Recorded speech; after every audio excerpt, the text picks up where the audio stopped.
મહાકુંભમાં યોજાશે એકતાનો મહાયજ્ઞ। પ્રયાગરાજની ધરતી પરથી બોલ્યા વડાપ્રધાન મોદી। ઉત્તર પ્રદેશના પ્રયાગરાજમાં 13 જાન્યુઆરીથી ભવ્યાતિભવ્ય મહાકુંભ શરૂ થવાનો છે અને આ માટે લગભગ તમામ તૈયારીઓ પૂર્ણ કરી દેવાઈ છે। બીજી તરફ વડાપ્રધાન મોદી પ્રયાગરાજની મુલાકાતે પહોંચ્યા હતા, જ્યાં તેમણે અનેક વિકાસ પ્રોજેક્ટનો શિલાન્યાસ કર્યો અને શુભારંભ કર્યો હતો। વડાપ્રધાને દેશની જનતાને સંબોધતા કહ્યું કે મહાકુંભ આપણી આસ્થા, આધ્યાત્મ અને સંસ્કૃતિનો દિવ્ય મહોત્સવ છે। મને મહાકુંભની તૈયારીઓની સમીક્ષા કરવા તેમજ વિવિધ વિકાસ કાર્યોનું લોકાર્પણ કરવાની અહીં તક મળી, તેનાથી હું પોતાને ખૂબ જ ભાગ્યશાળી માનું છું। તેમણે મહાકુંભને સફળ બનાવનારાઓનો આભાર વ્યક્ત કર્યો છે। તેમણે કહ્યું કે હું પ્રયાગરાજ સંગમની આ પાવન ભૂમિને શ્રદ્ધાપૂર્વક પ્રણામ કરું છું। હું મહાકુંભમાં પધારનારા તમામ સાધુ સંતોને નમન કરું છું। હું મહાકુંભને સફળ બનાવવા માટે દિવસ રાત મહેનત કરી રહેલા કર્મચારીઓ, શ્રમિકો અને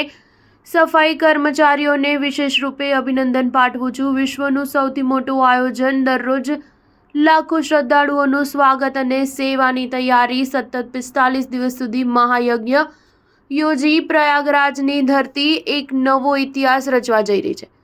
તેમણે કહ્યું કે આ એકતાનો આટલો મોટો મહાયજ્ઞ હશે, જેની ચર્ચા વિશ્વભરમાં થશે। આ પ્રસંગની ભવ્ય અને દિવ્ય સફળતા માટે હું તમામને શુભેચ્છા પાઠવું છું। આપણો ભારત પવિત્ર સ્થળો અને તીર્થસ્થાનોનો દેશ છે। આપણો દેશ ગંગા, યમુના, સરસ્વતી, કાવેરી અને નર્મદા જેવી અસંખ્ય પવિત્ર નદીઓનો દેશ છે। આ નદીઓમાં પ્રવાહની પવિત્રતા છે। અહીં અસંખ્ય તીર્થસ્થાનોનું મહત્વ અને મહાનતા છે। તેમનો સંગમ, તેમનો સંયોગ, તેમનો પ્રભાવ, તેમનો મહિમા છે, જેનું કારણ પ્રયાગરાજની પવિત્ર ભૂમિ છે। પ્રયાગના દરેક પગથિયે પવિત્ર સ્થાનો છે, જ્યાં દરેક પગલે પુણ્ય ક્ષેત્રો છે।